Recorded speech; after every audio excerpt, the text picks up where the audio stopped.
Olá pessoal, tudo bem? Eu sou Daniel Lopes, esse é o canal Desvendando Original, onde a gente tem estudos de grego e de hebraico na terça-feira, estudos de escatologia, final dos tempos e novas tecnologias na quinta-feira, tanto terça quanto quinta, às 20 horas, tá bom? Já aproveito para te convidar a se inscrever no canal, caso ainda não seja inscrito, e você deixar o seu like aqui, que ajuda muito o canal a crescer. Hoje eu queria falar com vocês, pessoal, um pouquinho sobre a Páscoa lida a partir do texto original hebraico, o que está por trás ali do texto original hebraico quando a gente olha essa festa tão importante que é a Páscoa, tá bom? A Páscoa é a mais famosa das festas judaicas e também uma das mais importantes do calendário cristão. É evidente que essa celebração judaica ela sofreu várias transformações ao longo do tempo e a festa cristã em muito também vai se distinguir da festa judaica, tá bom? São duas coisas diferentes, a Páscoa judaica e a Páscoa cristã. Analisando o texto hebraico, a gente faz uma viagem pela cultura e pela língua por meio da qual esse evento foi instituído e foi perpetuado também. Ou seja, quando a gente olha o hebraico, a gente vê ali coisas muito interessantes que estão por trás dessa festa. Desculpa, o vídeo está saindo um pouquinho atrasado, né? Era para ter saído no domingo, mas eu creio que não vai perder a validade por causa disso.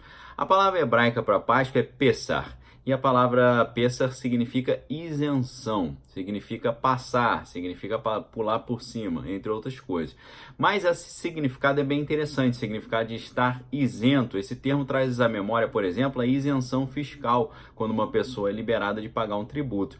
E é curioso, quando a gente olha lá em Romanos 6:23, nós lemos que o salário do pecado é a morte.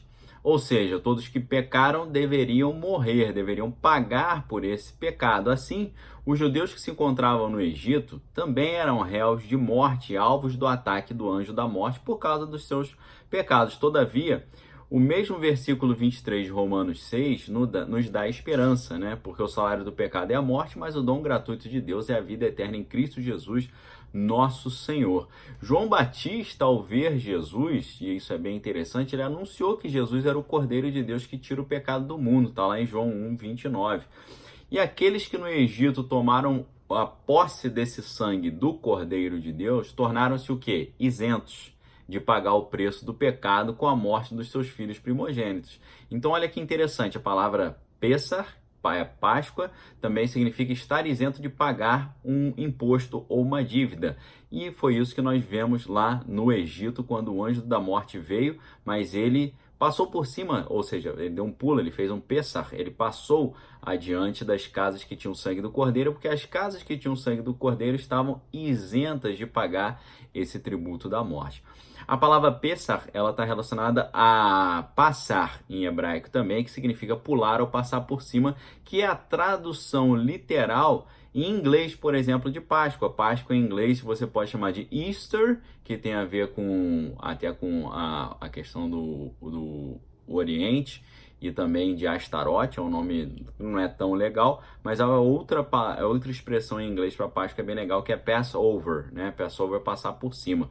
Isso porque o anjo da morte passou adiante das casas cujos umbrais das portas estavam sinalizados com o sangue do Cordeiro. Esse é o mesmo livramento que nos foi concedido por Cristo quando nos livrou da morte, nos deu vida e vida em abundância, como está escrito em João 10:10, tá?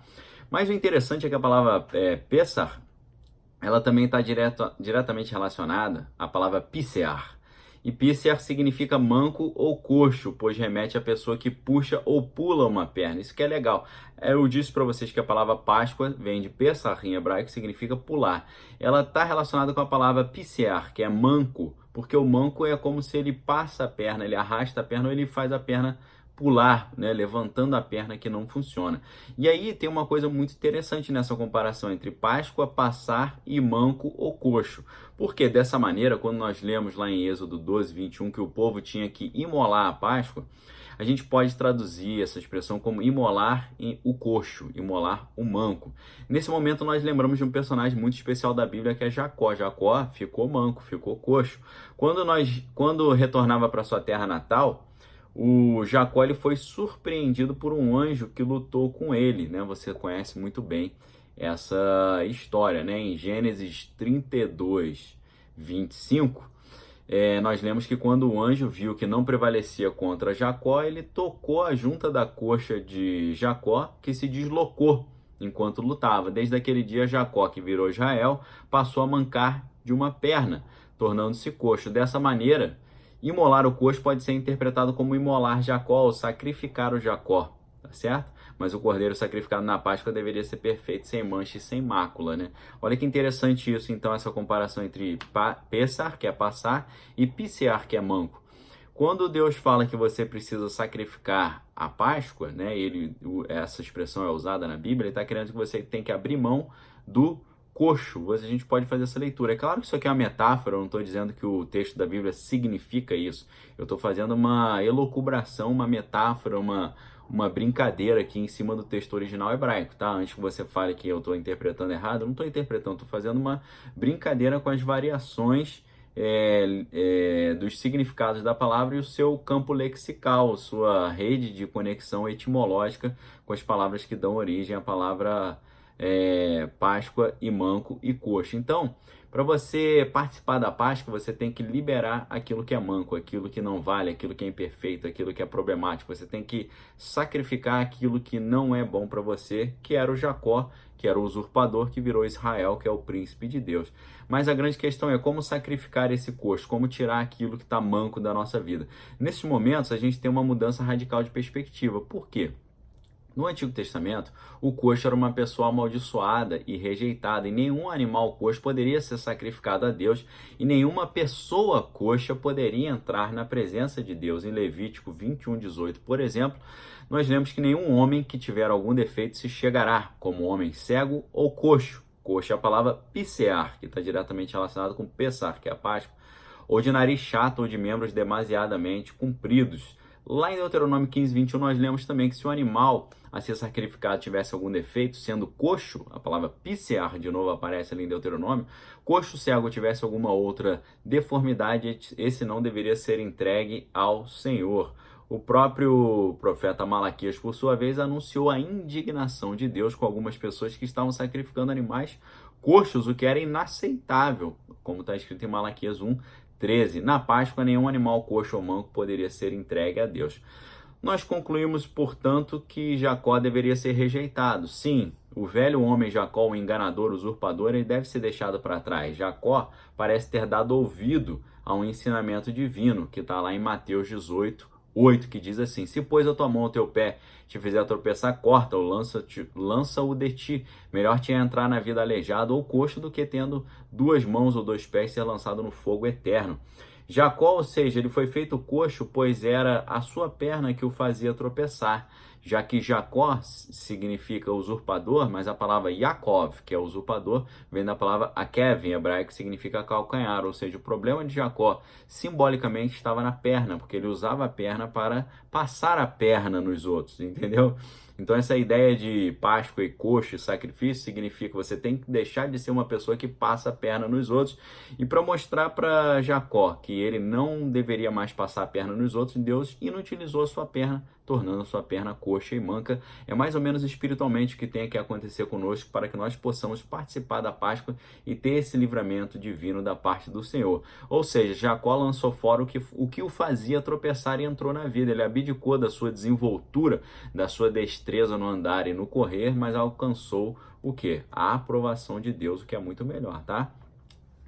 Para a gente poder tomar posse do sacrifício do Cordeiro da Páscoa, que nos livra da morte, nós devemos, assim como Jacó, abandonar esse velho homem e assumir uma nova postura perante o Senhor. É nesse momento que Deus dá nova vida ao coxo, porque ele prometeu: então o coxo saltará como cervo e a língua do mudo cantará de alegria, porque águas arrebentarão no deserto e ribeiros no ermo, como está escrito em Isaías 35:6, ou como a gente lê também em Hebreus 12:13, diz assim: fazei veredas direitas para os vossos pés, para que o que é manco não se desvie, antes seja curado. Jesus é a nossa Páscoa, como está em 1 Coríntios 5:7, nosso livramento da morte, poderoso para curar o coxo e levantar o caído, tá?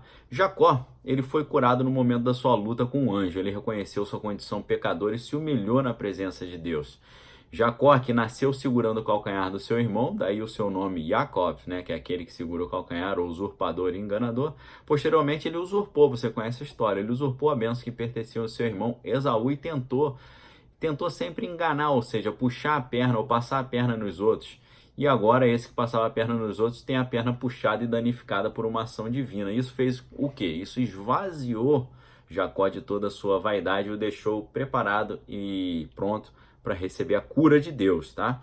E é interessante observar que a luta de Jacó com o anjo aconteceu no val de Jaboque, como está lá em Gênesis 32, 22.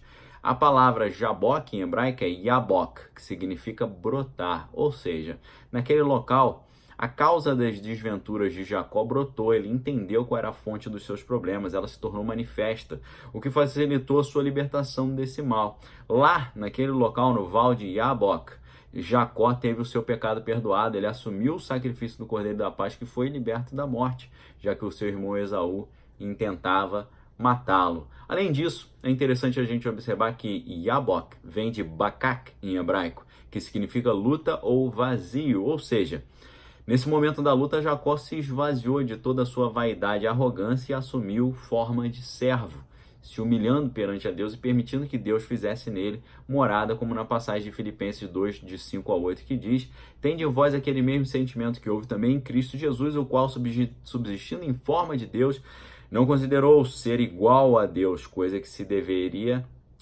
aferrar, mas esvaziou-se a si mesmo, tomando forma de servo, tornando-se semelhante aos homens, achado na forma de homem, humilhou-se a si mesmo, tornando-se obediente até a morte, e morte de cruz. Ou seja, ao se esvaziar na luta, Jacó jogou fora o velho homem e entregou a Deus uma nova vida, agora imaculada como o Cordeiro da Páscoa, e não manca, né, e coxa como aqueles cordeiros indignos de entrar na presença de Deus.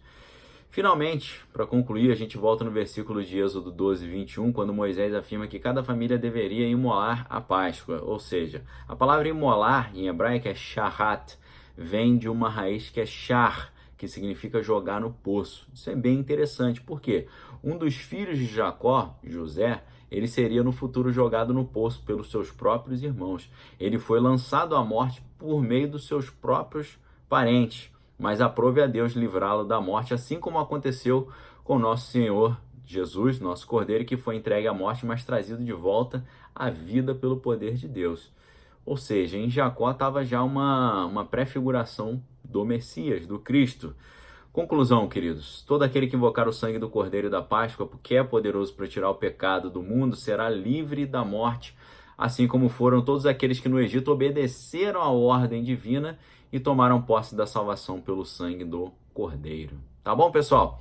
É a mensagem que eu deixo aqui para vocês. Reflitam sobre isso, sacrifiquem tudo aquilo que é imperfeito, que atrapalha a sua vida de ter plena comunhão com Deus. Lance isso tudo lá no poço lá e saiba que o Deus da Páscoa, o Cordeiro da Páscoa, ele é poderoso para perdoar o seu pecado e restaurar a sua vida. Tá bom, galera? Se você gostou desse vídeo, dá um like aqui embaixo, ajuda muito o canal a crescer. Se inscreva no canal, compartilhe esse vídeo com seus amigos, tá bom?